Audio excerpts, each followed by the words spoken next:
আমাদের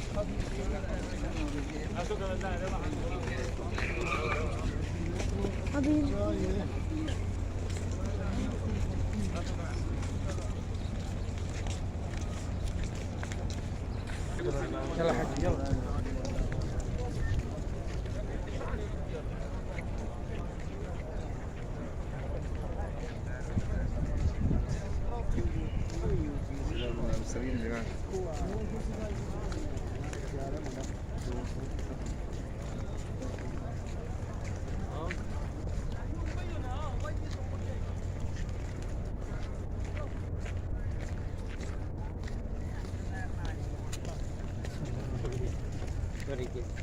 رب العالمين شهداء بدر شهداء সকল শহীদ কবুল করুন রব্বুল আলামিন। ইসলামের জন্য তাদের এই কোরবানি তুমি কবুল করো না আমিন।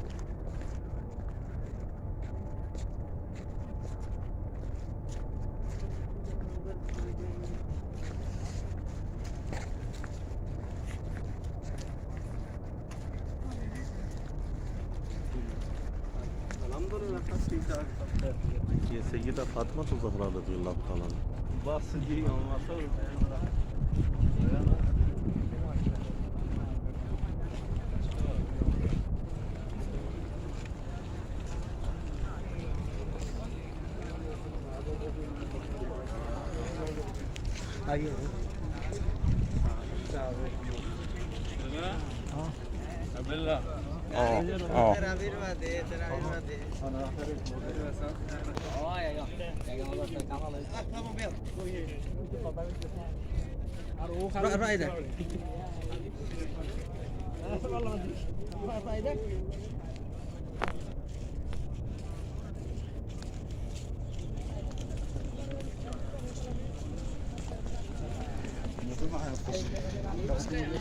এটা মসজিদে নববীর পাশেই জান্নাতুল বাকি।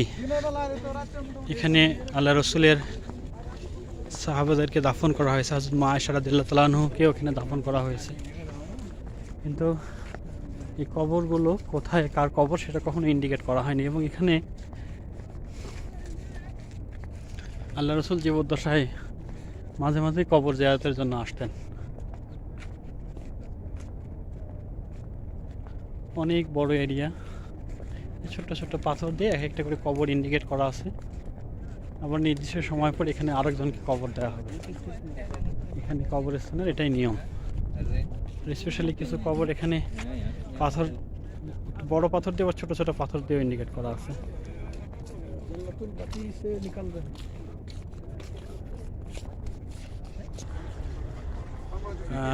এখানে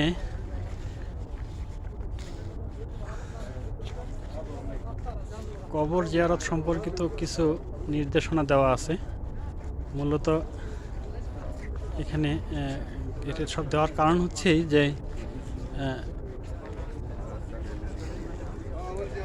কবর জিয়ারত করতে এসে আমরা অনেকেই অনেক অতিরঞ্জিত কিছু করে ফেলি। এখানে বাংলা, আরবি, উর্দু, ইংলিশ সহ বেশ কয়েকটি ভাষায় এই নির্দেশনাটা দেওয়া আছে।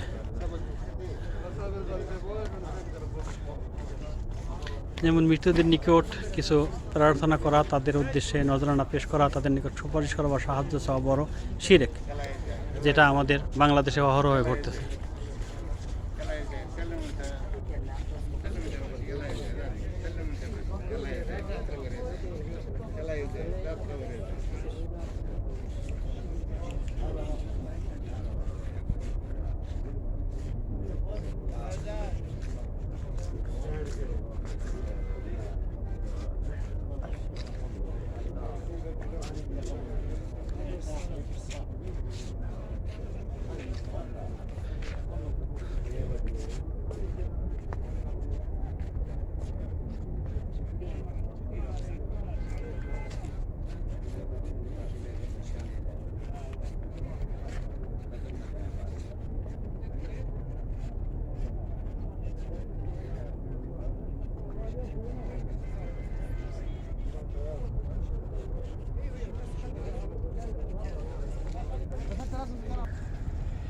জান্নাতুল বাকিতে স্পেশালি কিছু কবর এরকম করে অল্প ঘেরা দিয়ে আলাদা করে চিহ্নিত করা আছে।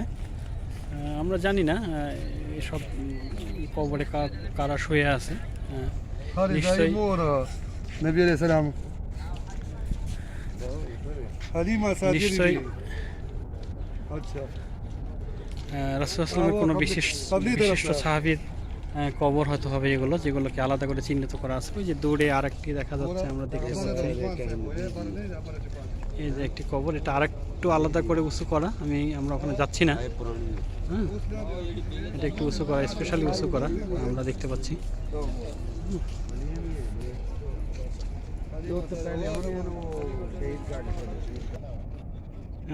This is the another one. এখানে আলাদা একটি কবরে মনে হচ্ছে যেন কয়েকজন আছেন। এটা আলাদা স্পেশালি করে রাখা এবং এটা অনেক পুরাতন দেখে বোঝা যাচ্ছে। আপনারা দেখতে পাচ্ছেন আলহামদুলিল্লাহ।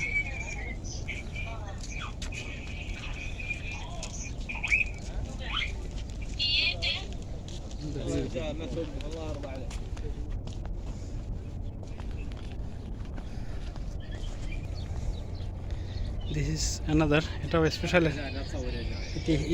স্পেশালি আলাদা করা আছে। এখানে দুইটা আলাদা করা, অন্যগুলো যেগুলো জেনারেল সেখানে এগুলো স্পেশালি আলাদা করা।